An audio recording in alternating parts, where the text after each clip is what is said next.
Welcome to Obsidian Entertainment. We here at the studio have joked around that this has been the year of Obsidian, with Avowed releasing early this year and now ending the year with 2 more games. And what better way to cap this incredible year for us than by doing what our studio does best, sequels. That's where I come in. You can get out of here, Fergus. Thank you so much. No, you're doing great. You nailed it. The sequel is the lifeblood of every great franchise. Think about it. The original creates the world and builds fandom, but the sequel, that's what makes it worth remembering. No sequel, no hoverboard. No sequel, no dual SMGs. No sequel, no raccoon tail. No sequel, no Zune 2. Which doesn't really exist, but I wish it had. There was a Zune 2. There was a Zune 2? I'm Mark, the head of sequels here at Obsidian, and I have sequelized everything. Blockbuster movies to AAA video games to my first marriage, so trust me, I know what I'm doing. Come along on this journey with me. Part 2.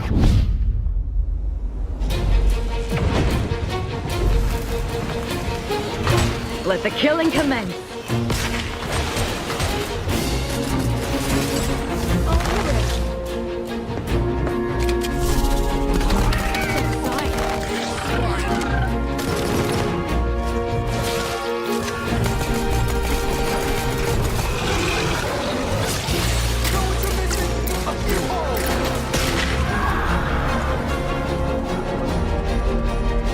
The Outer Worlds 2 is a sequel to The Outer Worlds 1. It's a continuation of the themes of robber barons in space and how people are controlled by the stories they're told by the people who have power over them. This time we're able to go a lot deeper because we have more time and money, which is a great thing, and we're able to make it a much more true Obsidian reactive RPG than we were the first time around. So we're going deeper and more complex with everything for this sequel. Deeper story, lore, RPG interactions, reactivity, all the things we've been known for as a company.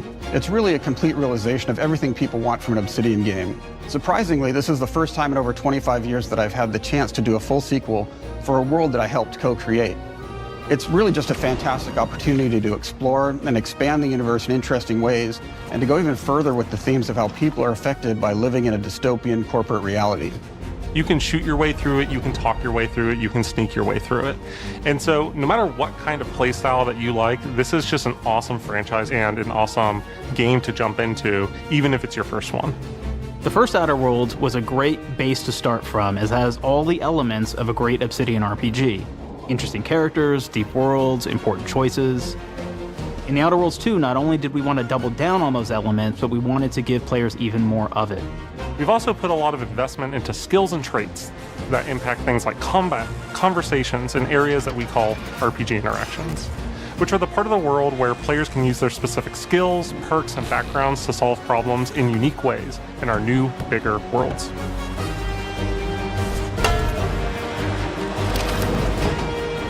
I love a deep RPG experience, and building out that RPG crunchiness for our players was at the forefront of what we set out to create.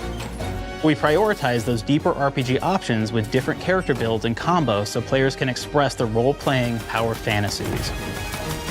We also have different equipment options for different playstyles and different companions with different abilities.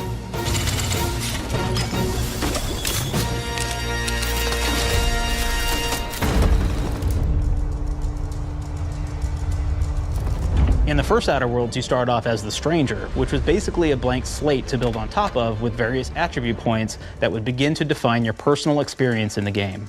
You can make any kind of character you want, but we've given you a role. That role is an Earth Directorate agent. You can think of them as kind of like space cowboys or space sky marshals. They're the good guys that go into places and kind of fix everything that's wrong. You're gonna be one of those.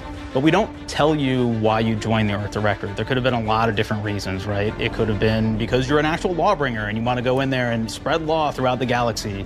It could be that you're a roustabout and you just had nothing better to do. After you pick your background, one of the really important choices you have next is choosing your traits. While we had attributes in the first Outer Worlds, we've leaned into traits for the Outer Worlds 2, which are these big changes to your character depending on which ones you pick. So it could be something like Brilliant, where you can tag extra skills and you start getting extra skill points. And that's obviously really great if that's how you want to build your character. You can also go and do something like Lucky, where you get extra critical chance, and you also get a lot of really cool options throughout the game as well. Of course, we brought back dumb, so players love the dumb option. Tell me, do you believe in signs?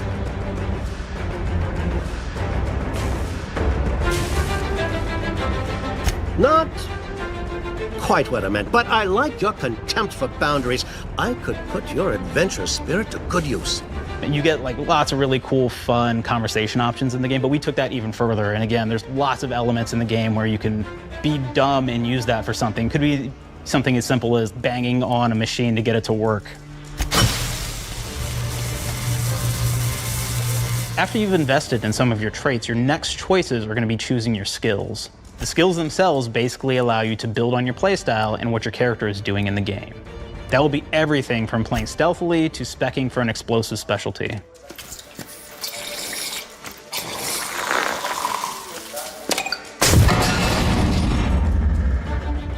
Throughout your entire journey, your character continues to change with the different choices you make.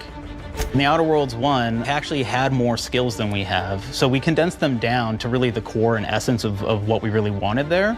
But we made each point that you put into a skill much more impactful. So instead of getting small percentage changes, we actually did much larger changes per point that you put into each skill. And again, all these things, because of how they're checked inside the world itself, can matter quite a bit. You know, just even having one additional skill point in something can open up a lot more options in the world itself. If anybody's played Fallout New Vegas, they'll be very familiar with like the perk system. We basically borrowed that, but went even grander. We actually have more perks than Fallout New Vegas did. But here's the cool thing, right? We check and use perks for literally everything, right? So you can do everything from, hey, I want to make a stealthy build that steals stuff and is really good at that. Okay, great. Well, you can take maybe the pickpocketing perk. So that's not available to everybody, but if you select that, now you can actually go around and steal things out of people's pockets.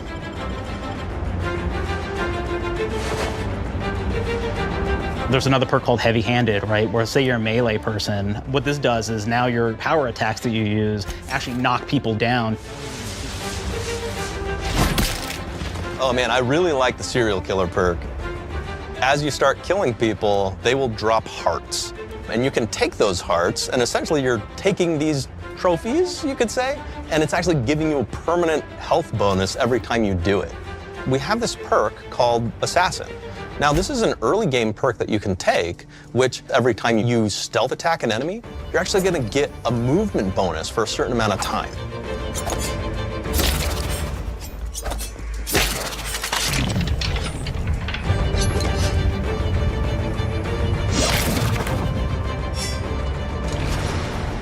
Flaws were a system that everybody loved from the first game, but we wanted to make it more personal to the player. We wanted it to really reflect how you were playing the game and give you a bonus that you actually wanted to really engage with.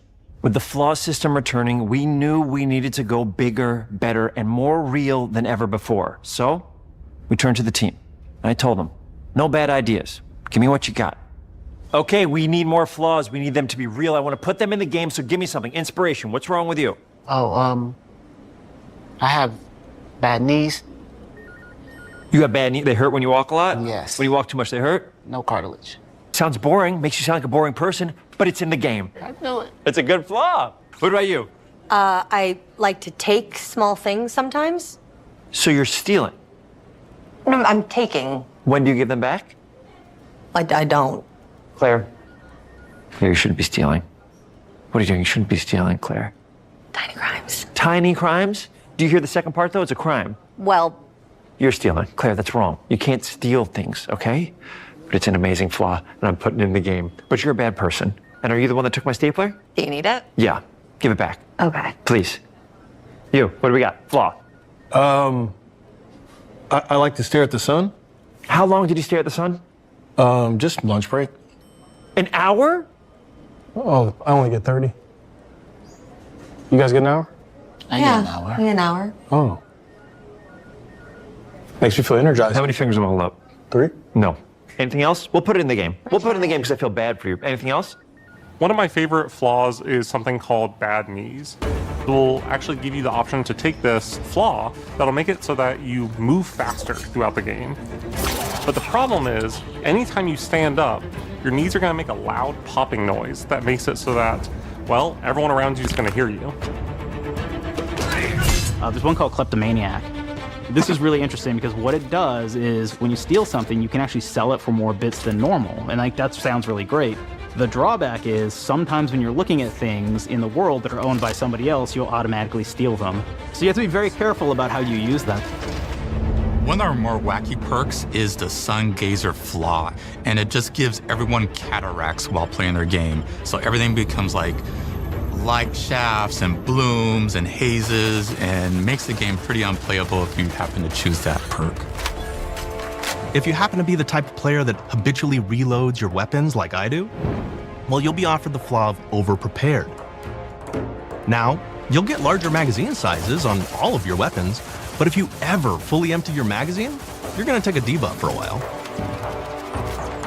While we support options like being a gunslinger who wants to key into destructive weapons, or a rogue who wants to alpha strike their enemies before they know what hit them, we also allow for a lot of fun and experimental builds. You can be a mad scientist who utilizes gadgets and wacky science weapons and armors, or even a psychopath who gains permanent bonuses to health by murdering their friends. Nothing shows the impact of these character build options better than, in my opinion, the bridge area, which has a quest you get early on in Paradise Island.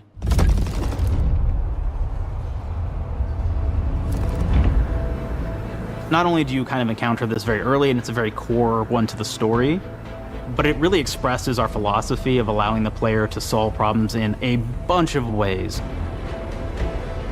So you may solve it by speech options. You may talk to them and maybe have to go do a quest for them and really kind of prove that you're a friend of the Protectorate to get by. I may have need of your help, stranger, if you are ready to seize an opportunity to show fealty to the Protectorate. You could go guns blazing and you could just take everyone out inside the POI, lower the bridge itself, and kind of get across.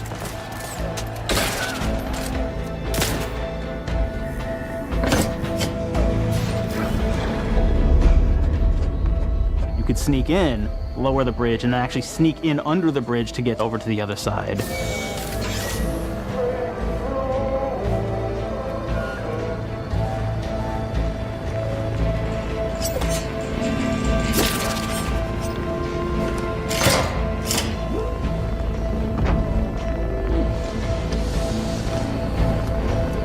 You can bypass the bridge entirely if you found like certain gadgets, like the shield gadget that protects you from poison gas as you go across, or the double jump boots, which kind of allow you to jump across the chasm and get across that way.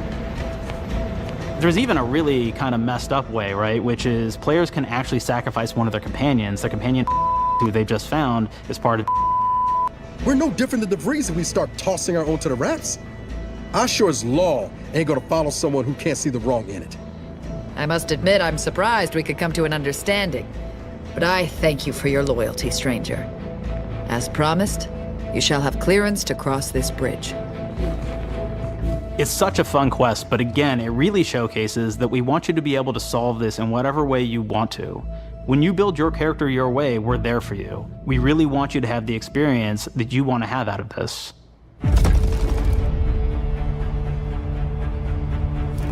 From the very beginning of our discussions about the Outer Worlds, we really knew we wanted every game to take place in a different colony. This lets us expand on all aspects of the universe. Every colony can be its own thing with its own flavor, and we can center them around anything we want, any ideas or setting we're interested in. Arcadia is an isolated colony with abundant resources, and it's run by an authoritarian faction called the Protectorate.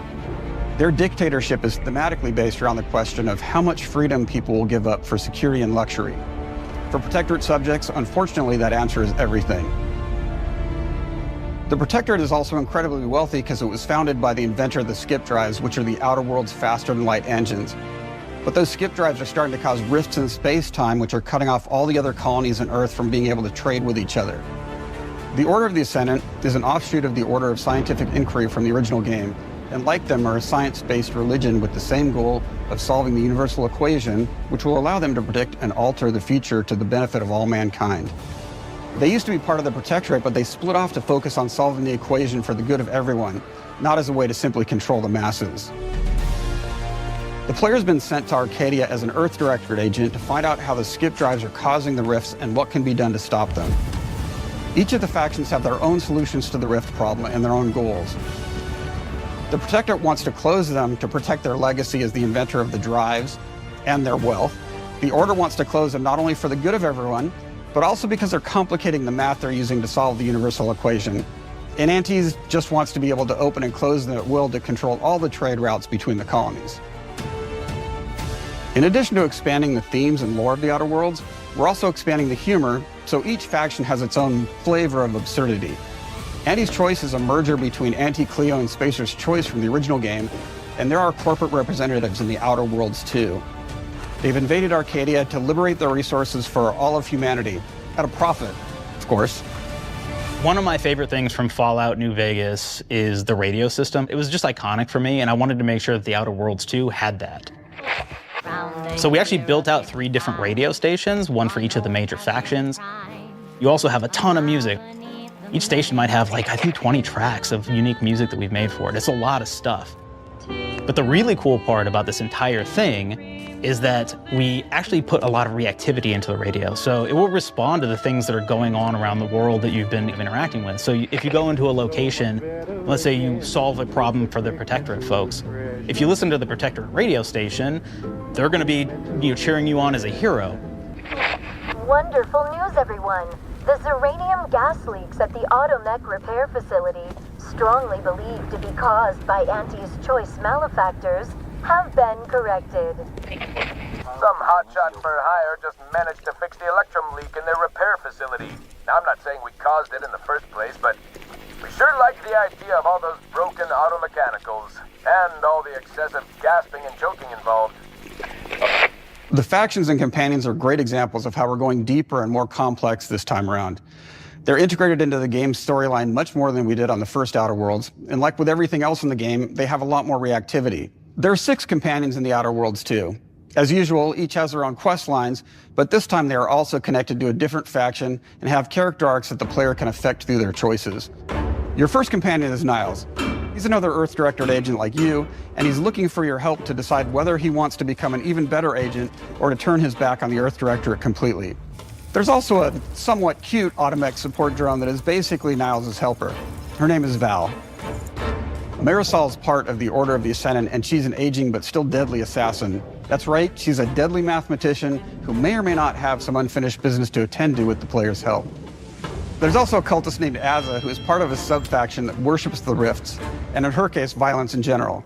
You can choose to either turn her away from overt violence or support her chaotic and dangerous tendencies.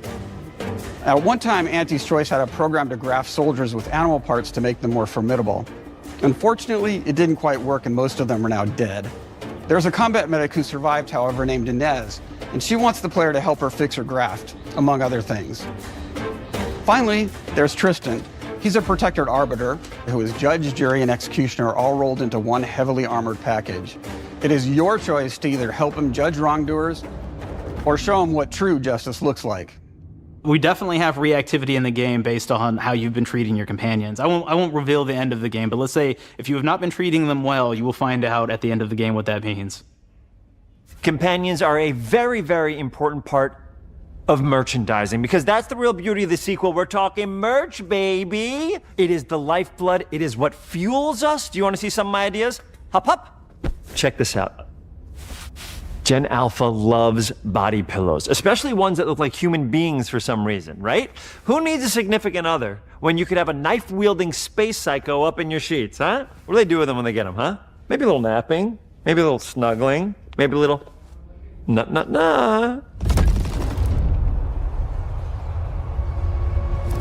The visuals of the first Outer Worlds depicted a frontier colony in space.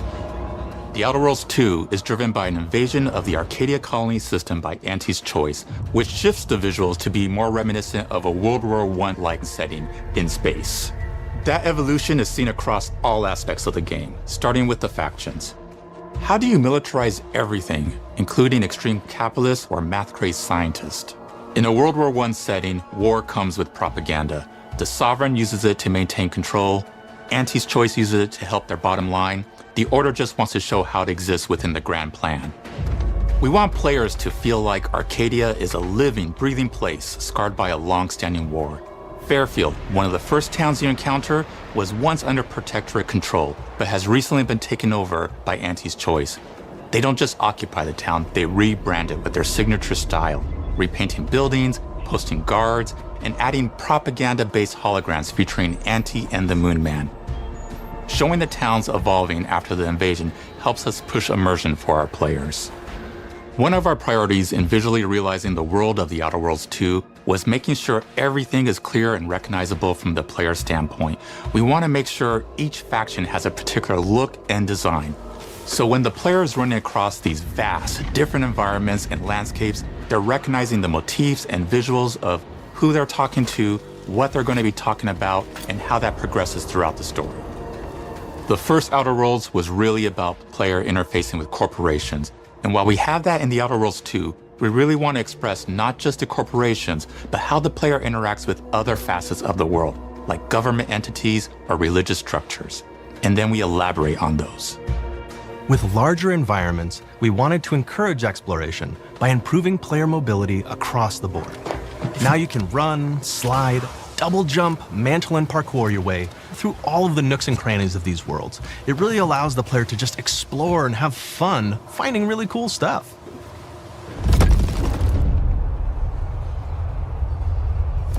We've aimed to make everything in The Outer Worlds 2 better from top to bottom. The RPG elements were the start, but that's touched our story, our art, and especially our gameplay.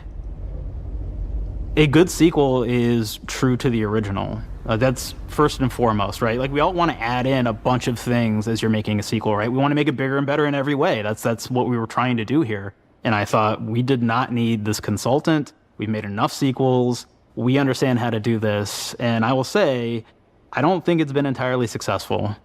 I am very proud of the combat improvements we have made in The Outer Worlds 2, thanks to my patented combat system. You may be thinking to yourself, it can't be that good? Shush, what are you even talking about? You haven't seen it yet. Watch this. Put a helmet on, because I'm about to blow all of your minds with my COMBAT system, combat system. My name is Mark, I'm the head of sequels. Shall we begin? You're thinking, what's C for? C. Capitalize the fact that the people loved the first game. We're gonna take those people, we're gonna make them buy the sequel, giving out pounds, pounds, pounds. Quick ones, ha, ha, not you, Dev. Here we go. What comes after C? O. Optimize for player satisfaction. I am terrified of online gamers, okay?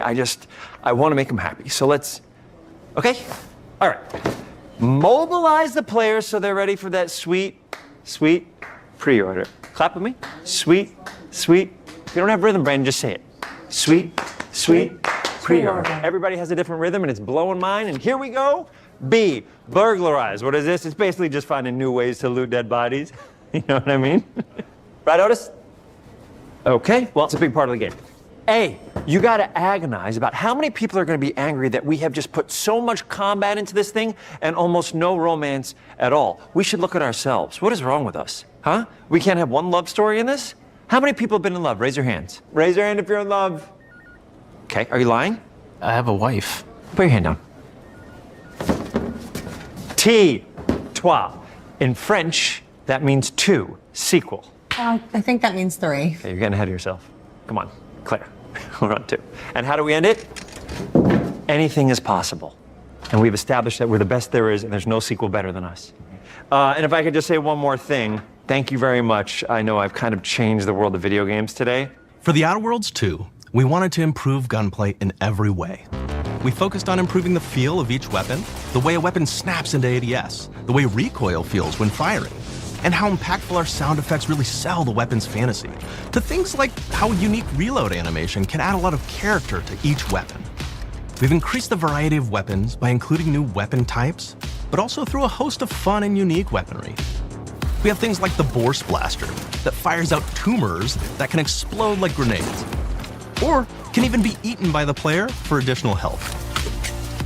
We have a weapon called Rookie's Reward that will actually level up the more you use it throughout the game. And every time it levels up, it's got fun fanfare where it's like shooting out confetti and it's got a fun little setup. We have a really fun weapon called the Pop-Up Gun. It fires out ad drones that will distract your enemies with corporate ads, slogans, and jingles. While your enemies are distracted, you can focus fire on them or explode these drones for additional damage. New to The Outer Worlds 2 are throwables. So you can use frag grenades to flush out enemies, smoke grenades to camouflage and escape, distraction devices to bait enemies into a stealth attack,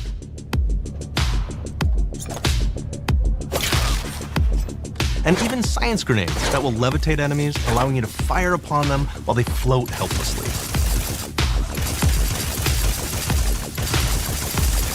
And of course, science weapons are back.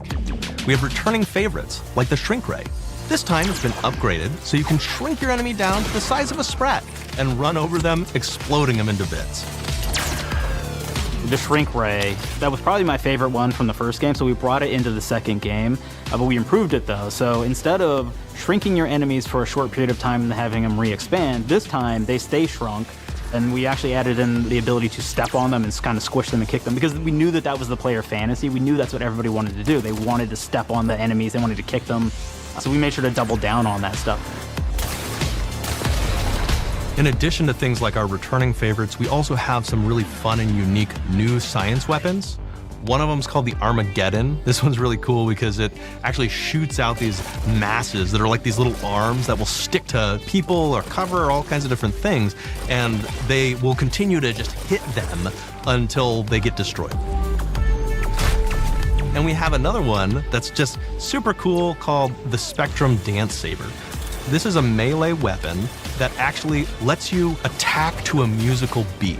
And if you continue to do that, you'll actually get additional bonuses each hit you do. One of my personal favorite weapons is called the Big Bang. It's just a big freaking gun that uses material harvested from rifts to shoot out a giant ball of energy, vaporizing everything in its path. Now, ammo's extremely rare for this weapon, but you can use it in just the right situation to devastating effects. Like another great one is Gary. If you wear Gary, he will lash out at your opponents as you're walking through combat. So we even have science armors, and we've really kind of shown off what we thought was really great for the player from a science perspective. We're all about letting people play the game their way. There are some players who prefer to be immersed in a first-person view, taking in all of the details. But there are others who really prefer to take the world in from a third-person perspective. Why not allow both? Well, now you can swap between the two, letting you enjoy the experience in whatever way you like.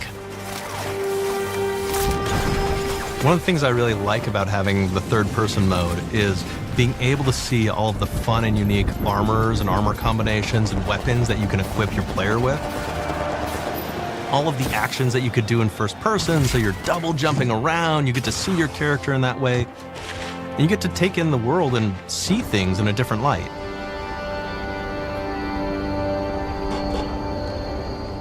The Outer Worlds 2 is really the biggest game we've ever made. Bigger choices, more reactivity, more weapons, more things to find in each of the worlds the players can visit. The team has done incredible work bringing the Outer Worlds 2 to life, and we can't wait for you to play it. Even though we've always been a multi-project studio, this is going to be the first time we've ever released 3 games in 1 year. It feels amazing to do. We're so excited for more people to be playing our games. It is truly an exciting time here at Obsidian. We're exploring worlds big and small while expanding on franchises that we've created, and we have no plans to slow down. We hope you all continue to come along with us as we do what we do best, make your world your way.